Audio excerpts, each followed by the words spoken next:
So it's just occurred to me sitting here right now that like every single time that I come back to make a YouTube video after a while, I am always going to look older in that little LCD screen up there. And I don't mean that in a bad way. I'm not like, oh, boohoo, I'm aging. I just mean like it's weird and it feels like this, I don't know, this way of like looking into the passage of time of my life and like just seeing it in this tiny little screen in front of me all the time. Anyways, it's been a while and today I wanted to come and make a video about the 5 things that I never liked about being a YouTuber. So I haven't done this in so long that I don't even know if the camera is in focus, the screen is too small for me to tell. I'm just gonna jump right in and hope for the best. So the number one thing that I never liked about being a YouTuber was how difficult YouTube made the whole process. And as you guys know, if you followed me for a long time, I went through so many different frustrations and changes with my channel on YouTube. One of them being the fact that people were always reporting my videos for copyright infringement, which is so frustrating. I used to have YouTube take away my AdSense on almost every single video that I uploaded within minutes of being uploaded, and it was always because of copyright infringement. And I never understood that because I would literally upload a video, no music, nothing in the background, no logos anywhere, literally a video of me sitting out in nature or sitting against a white wall and just talking about things that came from my head, and within minutes the video would get flagged for, you know, having copyright material or whatever.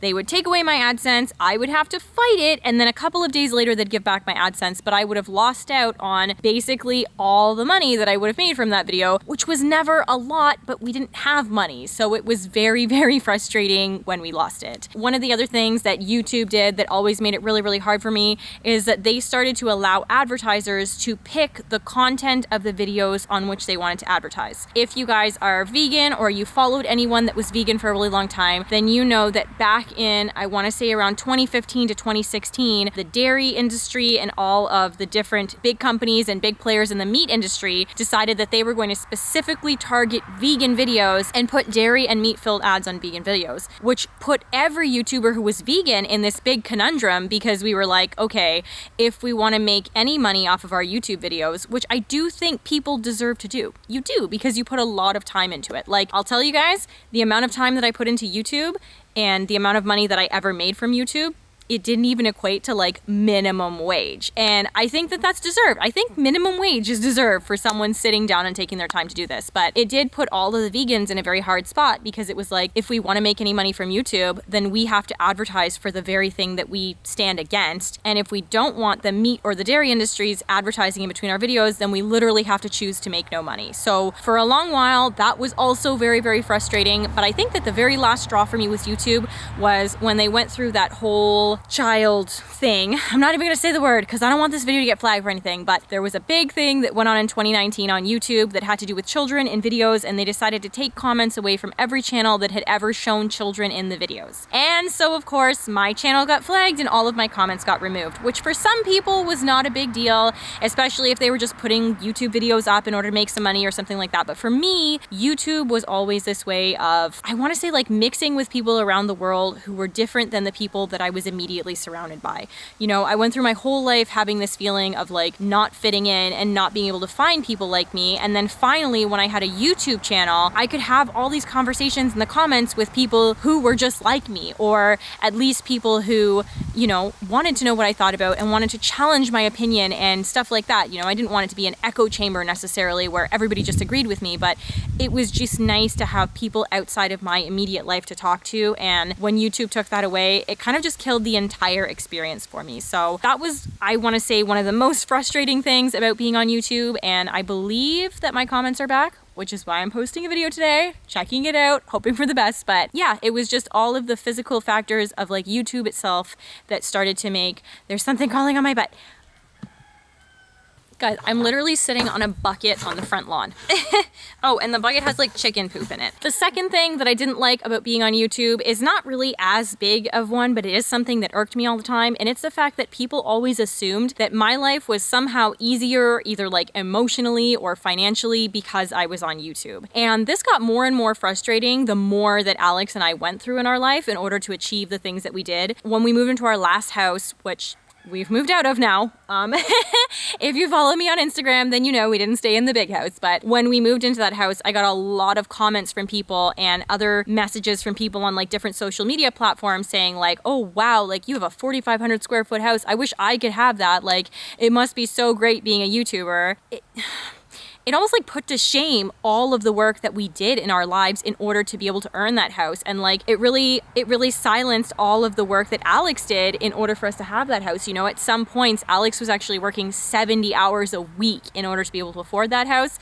And for people to just like come out of the woodwork and be like, hey, I wish I was a YouTuber so I could have what you have. It was really, really frustrating because we suffered so much to have what we have. And it's not to say that there are no privileges involved in our life. Like that's a totally different conversation, and I acknowledge all the privilege that I had that led me to having the life that I had. But YouTube was certainly not one of those privileges, and to be honest, I never made more than $700 a month on YouTube, and that was at like the peak of my YouTube career, which was like back in 2013 or 2014. Like by the time that we lived in the big house, I was making like $100 a month off of YouTube, and so it was really frustrating for people to just assume that because I made YouTube videos, I was obviously making hundreds of thousands of dollars a year off YouTube, and that like we didn't work in any other way to be able to afford the things that we had. It was just always this little frustration in the background every time that I heard people say that. The third reason that I never liked being on YouTube, and it kind of like pulls from the last reason too, is that it definitely made my life harder. So for instance, when it came to reason number 2, when I said that a lot of people assumed that life was like emotionally easier when you were a YouTuber, it was actually way harder. And so point number 3 is just like how difficult YouTube made my life. I think that everybody assumed that I was like some celebrity and like people gave me things and did things for me because like I had a couple thousand subscribers on YouTube, but it is so not the case. Being followed by a lot of people and fanned over by a lot of people is not something that makes anybody happy. It actually makes life way more stressful. I personally know YouTubers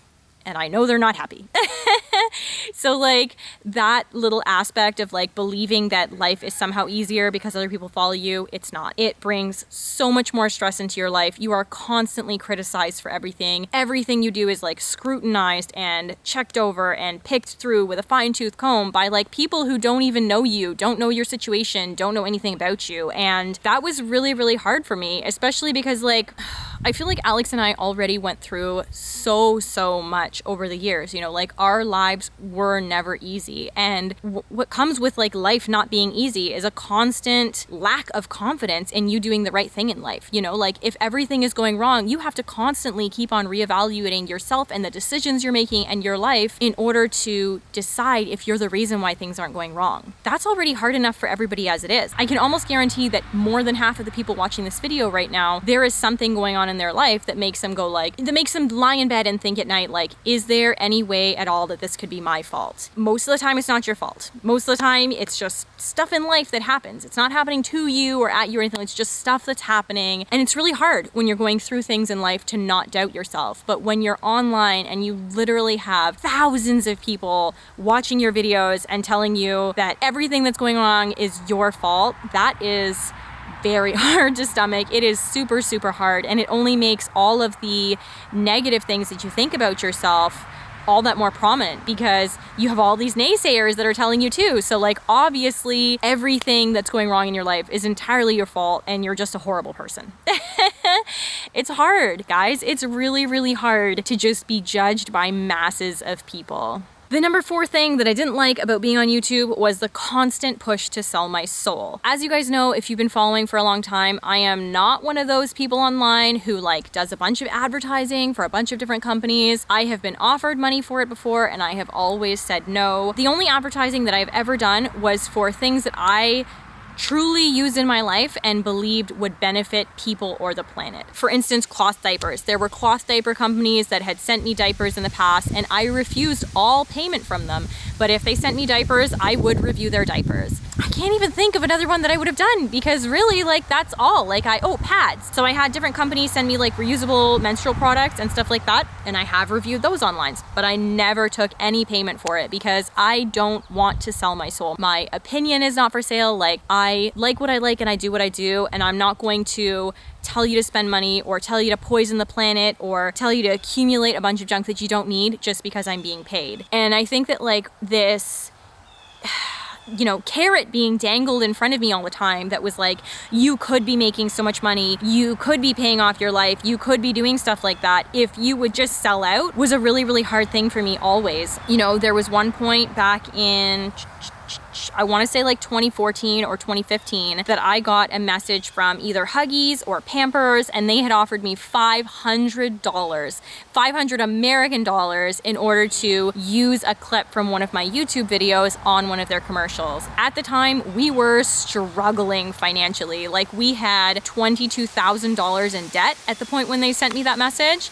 and I thought, well, 500 American dollars could really, really change things right now, but I just couldn't do it. And it was a big thing between Alex and I, because he was like, we need the money, just do it. And I was like, but it's just, my opinion's not for sale. My life is not for sale. Like, that's not who I am. And so that was always a struggle between us. And it was always a struggle between the logical side of me that was like, the money could be good, and then like the emotional side of me and like my heart and soul, when I was like, it's just not okay for me to sell this idea of like who I am, or sell my thoughts or opinions or anything like that. So that was always really, really hard for me. The fifth thing about being on YouTube that I never liked was, this constant comparison of me to other people who were clearly being really fake. So as you guys know, I know a lot of YouTubers. I do, and if you've seen me in other people's videos or Instagrams or channels or whatever, then you know that I do have some like near and dear friends that are YouTubers, and I also know from an arm's length a lot of other YouTubers, and I know that not everything that people see online is the truth. In fact, some of the things that people see online are so far from the truth that it's really just a fabricated story that someone sits down and writes at night and decides what life is going to be like the next day. And that's not what I wanted to do. You know, I feel like there's already so much negativity coming from social media even existing, and people comparing their lives to like other people's lives when those other people have had different opportunities, live in different places. You know, there's so much going on that would make one person's achievements unattainable for another person. And it doesn't mean that the other person is bad or didn't try hard enough or anything like that. It's literally just not the same playing field, not attainable, whatever. And I feel like with social media, when you're always looking at other people and they're like, look at me, my life is so great and I'm so happy and I'm so fancy, you get this idea that if you're not happy and fancy and stuff like that, then you're failing at life. And that's the real negative side to social media. And I never wanted to be a person who contributed to other people feeling crappy about their life. So I was always honest online. And if anything, I was honest to a fault, to the point where like I gave people more ammunition to say things about me and talk about me, and that made my life harder. But I never wanted to be a person that made someone sit down and think, wow, what did I do wrong to not have the life she has? And so I guess like it was really, really hard for me when I could clearly see the things that were happening on other people's social media, other people's YouTube channels, other people's Instagrams, and know that those things were lies, and yet still have this idea in the back of my head that like I would be compared to those people. And that was probably like the hardest thing for me. It's just the fact that like I don't want to be fake. I don't want people to compare their lives to like someone who's being fake or lying, but I also don't want people to compare my life to someone who's being fake or lying. Like I just want my life to be my own, and like not on this balance scale up against other YouTubers who are faking it in order to make everything look better or easier or whatever else. So yeah,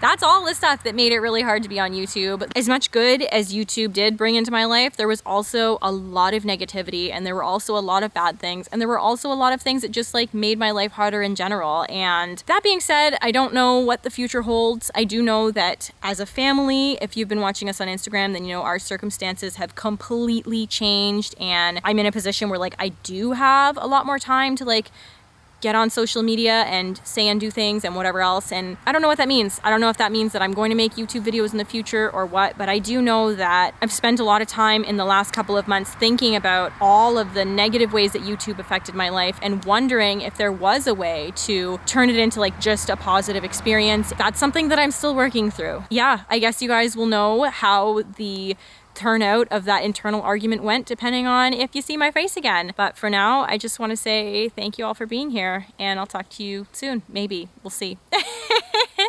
Bye. The chickens are wondering what the big camera is about. Hello, chickens.